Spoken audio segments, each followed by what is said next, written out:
Habiendo llegado al sexto día de la novena, hoy en este día, lunes 19 de octubre, nuestro tema de esta jornada es la santificación del trabajo humano. Es un tema que da bastante bien con el Evangelio de este día, que nos habla de las preocupaciones, ¿no?, de la vida cotidiana, de la vida normal, pero olvidándonos de Dios, es decir, preocupándonos por las cosas esenciales, despreocupándonos de las cosas esenciales y preocupándonos solo por las superficiales. San Juan Pablo II en realidad había tocado ya este tema del trabajo, el trabajo como un camino de santificación, el trabajo como dignificación del hombre. Por eso, en el año 81, el Papa escribió una carta que se llama Labores Exercens, el hombre en su trabajo, quiere decir. Y en uno de sus numerales, el número 25, he recogido una palabra de esta carta apostólica del Papa en torno a la santificación del trabajo humano. Nos recordaba San Juan Pablo II: en la palabra de la divina revelación está inscrita muy profundamente esta verdad fundamental, que el hombre, creado a imagen de Dios mediante su trabajo, participa en la obra del Creador. Y según la medida de sus propias posibilidades, en cierto sentido, continúa desarrollándola y la completa, avanzando cada vez más en el descubrimiento de los recursos y de los valores encerrado en todo lo creado. Labores Exercens número 25. El Papa nos hace pensar, reflexionar, que el hombre de alguna manera es como copartícipe del proyecto de la creación, y que para eso el hombre tiene que poner sus manos, que el hombre tiene que poner su parte. La tarea del hombre es transformar lo creado, no es colocar en lo creado y en las cosas que hace su fin, el fin único y absoluto, sino más bien que las cosas a las cuales se le ha encomendado, las cosas en el mundo que se le han encomendado al hombre para transformar, deben de ser solamente medios para nuestra propia santificación. El trabajo dignifica. Nadie por trabajar se vuelve diferente o se vuelve malo. El trabajo nos ayuda a ser más dignos, porque lo que hacemos con nuestras manos, lo que hacemos con nuestros propios méritos, lógicamente ayuda a nuestra propia santificación. No importa de qué trabajo se trate, del más sencillo o del más complicado, cada uno con el trabajo que el Señor le ha encomendado, pero lo que no está bien es vivir holgazaneando en la vida, esperando que todo nos caiga del cielo, o, como muchas veces pasa, ¿no?, esperando que venga la clave de allá de España o de Estados Unidos, mientras yo me la llevo aquí tranquilo en mi casa con la panza pelada, esperando que me llegue la clave para ir a sacar el dinero sin hacer ningún tipo de esfuerzo, mientras que los que están allá se esfuerzan, trabajan muy de madrugada, llegan a la noche cansados, y son tantos sacrificios que hacen para que otros aquí solamente esperen. No se trata de eso, se trata de hacer un esfuerzo, de cada uno colocar parte de lo que puede hacer para poder generar fondos y poder ayudar a su familia. No vivir esperanzados a los otros, ni vivir anclados en mis propias perezas, sin hacer absolutamente nada. Si hay una cosa que yo siempre he admirado de los hermanos salvadoreños, es que ellos, de las pocas cosas, hacen mucho y se esfuerzan por hacer pequeñas cosas.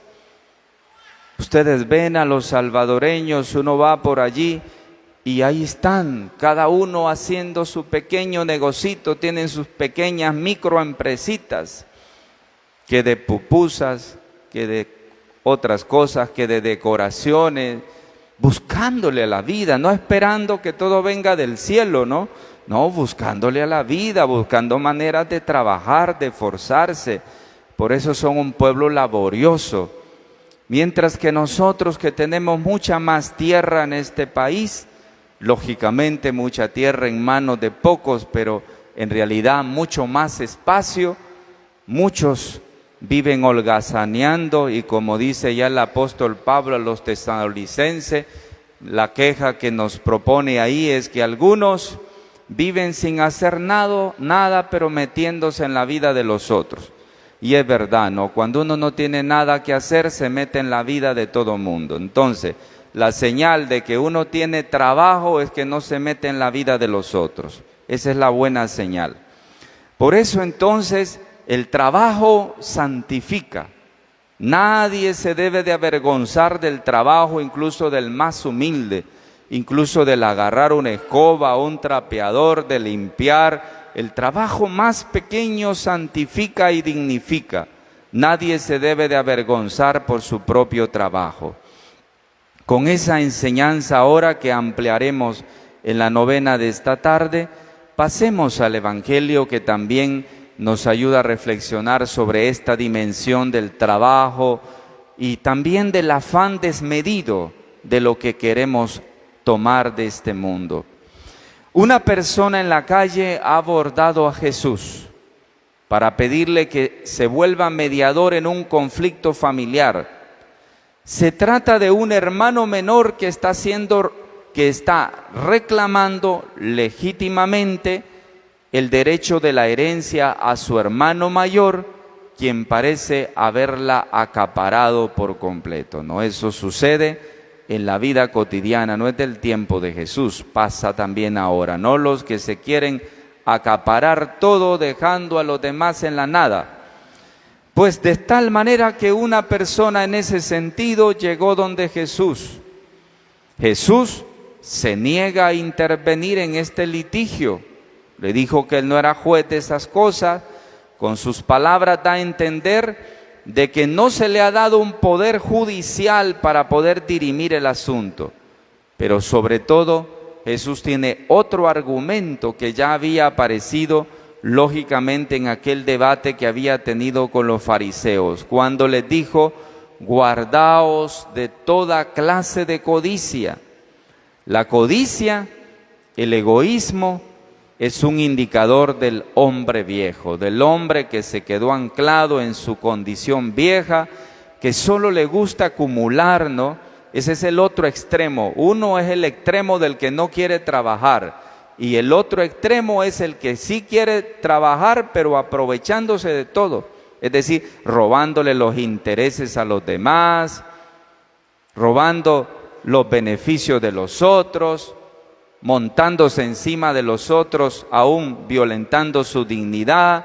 Es decir, los dos extremos, ni uno ni el otro. Como decían los griegos, en el centro está la virtud. Por eso entonces, sobre esta base, Jesús expone su lección.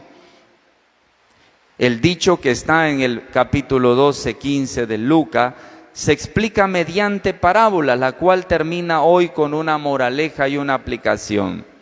La codicia se expresa como un deseo. A veces la codicia es compulsiva, ¿no? Ya cuando uno tiene codicia compulsiva, eso de querer agarrar todo, que todo tiene que ser para mí, que nadie tiene que tener nada, eso ya es compulsivo. Y eso significa que necesitamos posiblemente un psiquiatra para que me ayude a salirme de este problema. Ya es una enfermedad la actitud compulsiva de querer tener todo y que nadie tenga nada y yo ser el jefe de todo, eso ya es un problema psicológico. Ya necesitamos un psicólogo o un psiquiatra para que nos ayude en este problema compulsivo que a veces tenemos. Queremos llenarnos de tantas cosas. Hay veces queremos vivir de la abundancia. Aquí entra el tema de la vida. ¿Qué es lo que asegura la vida? Es decir, ¿qué es lo que le da contenido, alegría y plenitud a la vida? ¿Qué la sostiene aquí? ¿Y qué le garantiza el final de la muerte biológica? Fíjese bien que el rico insensato de la parábola es un hombre que desea ardientemente vivir, pero no sabe la manera de vivir, quiere vivir acumulando, olvidándose de saber vivir para que su vivir sea pleno, pero en realidad camina en la dirección contraria. O sea, sí queremos vivir, pero hacemos las cosas contrarias para vivir, ¿no? Y lógicamente el que va en camino contrario quiere vivir, pero va en camino contrario, se hace propósitos contrarios. Eso significa que terminará siempre en la ruina, ¿no? Porque ¿de qué le sirve a una persona acumular cosas? ¿De qué le sirve, no? Porque, ¿y si el Señor nos llama pronto? ¿A quién le va a quedar lo que yo acumulé? Porque, como decía en una ocasión el Papa Francisco, nunca hemos visto a una persona que lo llevan al cementerio y atrapa un carro de mudanza con toda la tierra, con el ganado, con todo ahí metido. Nadie va al cementerio con todo lo que tiene, se queda ahí y muchas veces lo que le deja son problemas a los demás, ¿no? ¿Cuántas familias se han desunido? ¿Cuántas familias se han herido en el interior por estos problemas de herencia? ¿Cuántas familias han cortado las relaciones humanas, fraternas y de hermanos por situaciones de herencia? ¿Cuánta situación de esto sencillamente por la avaricia? Sencillamente por vivir con este problema compulsivo de la codicia. ¿Cuántos problemas en torno a este tema? Por eso el rico cree estar haciendo un ejercicio inteligente cuando reflexiona sobre lo que hará para conservar su cosecha y tener la vida asegurada según él para el futuro. Fíjese bien lo que va a hacer este hombre. Póngale atención lo que este hombre avaricioso quiere hacer. Demolerá el granero, construirá uno nuevo más grande, reunirá allí todo lo suyo y cuarto, se da una buena vida. Mire qué bonita conclusión. Mire todo lo que este hombre hace al contrario, al revés, para la destrucción. Demolerá, construirá, reunirá todo lo suyo y se dará una buena vida. ¿No será al contrario? ¿No será todo al contrario? ¿No será buscar la buena vida, pero al contrario?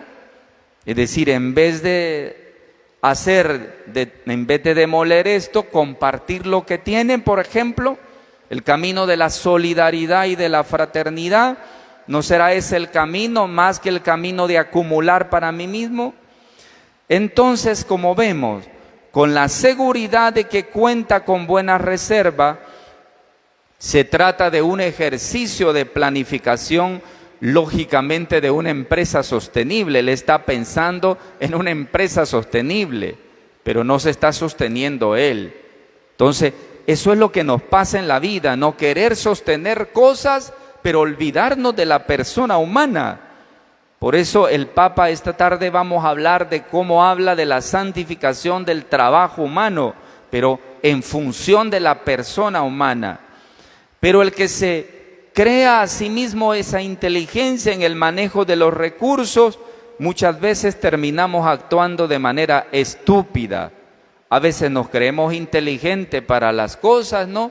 Pero actuamos de manera estúpida. Hay que saber hacia dónde vamos, porque lo primero que tenemos que enderezar es la vida, no acumular cosas. Entonces, 3 conclusiones fundamentales de hoy.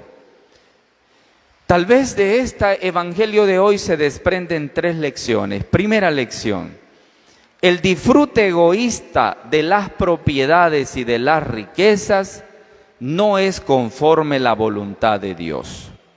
Los bienes no son para uno solo, sino que los bienes son para compartirlos. Hay que vencer la codicia. La codicia no es cristiana.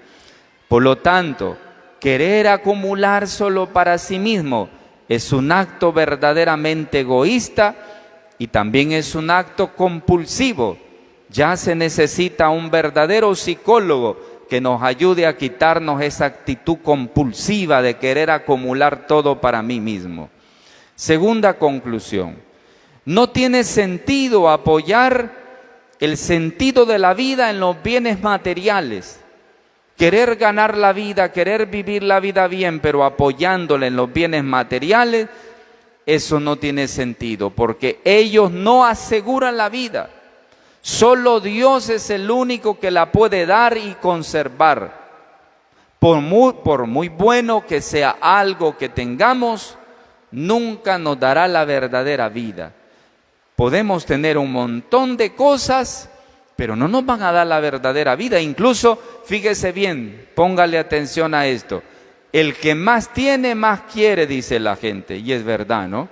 Usted tiene cosas acumuladas, más quiere tener, más, siempre está insatisfecho.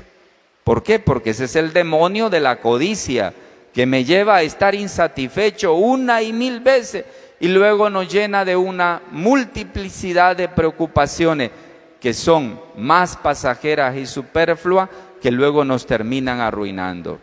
Tercera conclusión, la vida terrena tiene un límite.